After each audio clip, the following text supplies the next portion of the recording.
Alice in the Wonderland, a fun Studio International book. One summer day, a young girl named Alice found herself trapped with a history lesson. The day was simply too splendid for lessons, thought Alice. As soon as she could, Alice slipped away. "Oh, Dina," she said to her cat, "in my world there would be no lessons. All would be nonsense."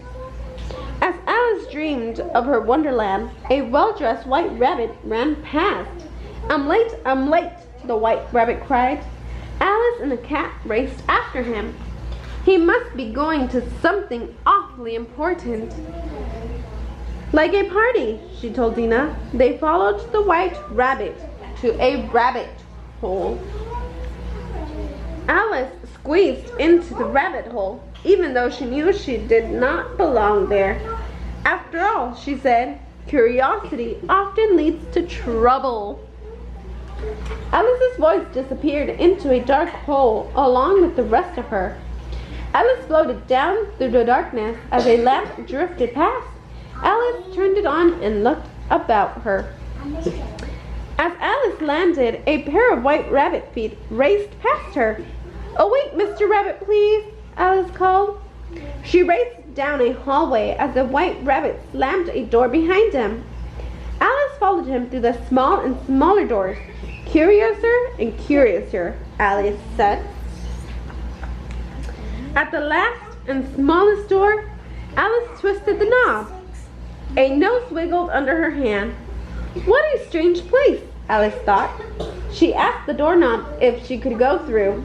"Sorry," said the doorknob. "You're much too big. Why don't you try the bottle on the table?" A glass labeled "Drink Me" appeared. With each sip, Alice shrank. Now she could fit through the door, but the door was locked. Tiny Alice couldn't unlock the door. She then ate a magical cookie that made her into Giant Alice, but Giant Alice couldn't fit through the door. She began to cry, and her tremendous tears flooded the room. Drinking the rest of the bottle, Alice shrank herself down again and floated through the door's keyhole. A wave of her tears swept Alice into a very odd race. Fish and birds ran around a dodo, trying to get dry while waves kept them wet. Alice spotted the white rabbit again. "Mr. Rabbit," she called. Alice chased the white rabbit until she was deep in the woods. Instead of finding the white rabbit, she found a pair of twins. "Tweedle-deedle-dee," said one. "Twiddle-diddle-dum," said the other.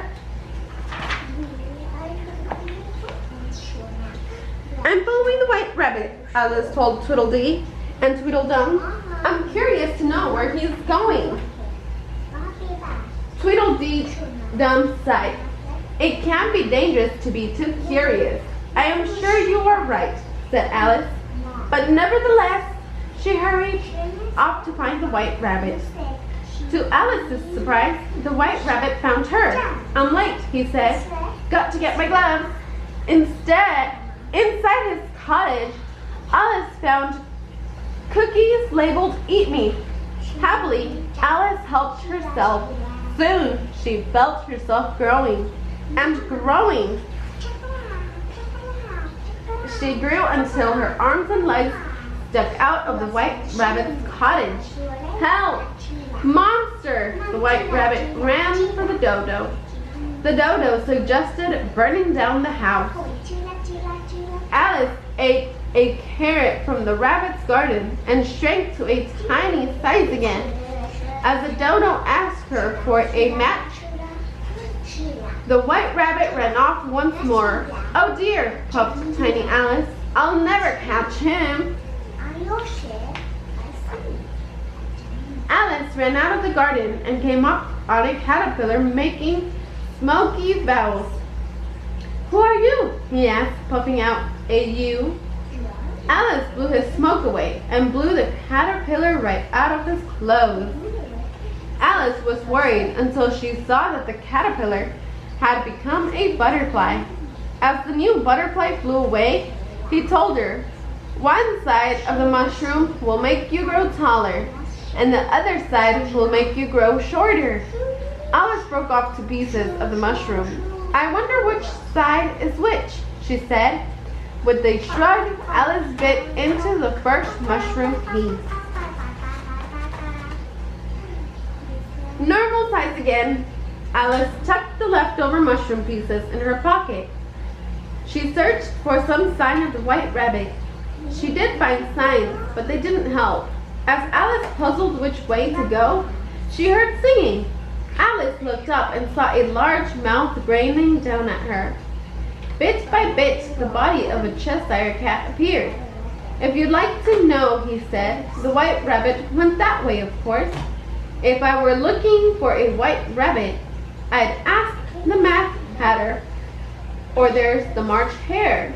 Of course he's mad too. Most everyone's mad here. Alice walked until she heard more singing. That must be the Mad Hatter and the March Hare, she thought. As the tea for twosome wished each other merry unbirthday, Alice tried to join them, but the pair shouted, "No room!" "Oh, I'm very sorry," said Alice, "but I did enjoy your singing." "You enjoyed our singing?" asked the March Hare. "What a delightful child!" exclaimed the Mad Hatter. The Mad Hatter swept off his hat and wished Alice a merry unbirthday. There on the top of his head was an unbirthday cake. "Now blow out the candle and make your wish," said the Mad Hatter.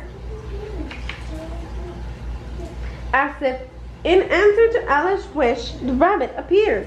"I'm late," he cried. The Mad Hatter and the March Hare decided that the rabbit's watch must be broken, so they fixed it with jam and lemon. Alice shook her head and walked away. "I've had enough nonsense," she said, but she couldn't find her path home. Above her, Alice heard the Cheshire cat in the trees again. "I want to go home," Alice told him. The Cheshire cat opened a door in a tree. Alice stepped through it into the world of the Queen of Hearts. Alice soon learned that everyone was afraid of the Queen. Suddenly, a royal trumpet sounded. The white rabbit raced into the royal court. Perhaps Alice thought this was why he was always in such a rush. He wouldn't want to be late to announce the Queen. No one would. Her Imperial Highness called the white rabbit the Queen of Hearts. The carts cheered as the Queen entered, tethering behind her. "And the King," the white rabbit added. The Queen spotted Alice. "Why, it's a little girl. Now, where are you from, and where are you going?" "I'm trying to find my way home," Alice answered. "Your way?" the Queen shouted. "All ways here are my ways." The Queen calmed down when she learned that Alice played croquet. The Queen loved croquet. The cards always made sure she won. As the Queen prepared to swing, the Cheshire cat appeared, but only Alice could see him. "You know," he told Alice, "we can make her really angry." "Oh no," said Alice. "Stop!" The Cheshire cat tangled the Queen's skirt and tripped her up. As she flopped down, her skirt flapped up. The Queen heaved herself up. "Someone's head will roll for this." "Yours," she bellowed at Alice. The King pulled on the Queen's skirt. Couldn't she have a little trial first? The Queen hummed but said yes. The white rabbit read the charge. Alice had caused the Queen of Hearts to lose her temper. "Are you ready for your sentence?" the Queen asked Alice. "Sentence?" said Alice. "Oh, but there must be a verdict first." "Sentence first," the Queen thundered. "Off with her head." Alice found the mushroom piece in her pocket and struck the one that made her grow in her mouth. She grew until she towered over the Queen. "I am not afraid of you," Alice said to the Queen. Suddenly, Alice felt herself shrink. "Off with her head!" the Queen shouted once more. The court of cars closed in on Alice. She raced away into a maze. She escaped the maze and found herself back in the Dodo's beach race.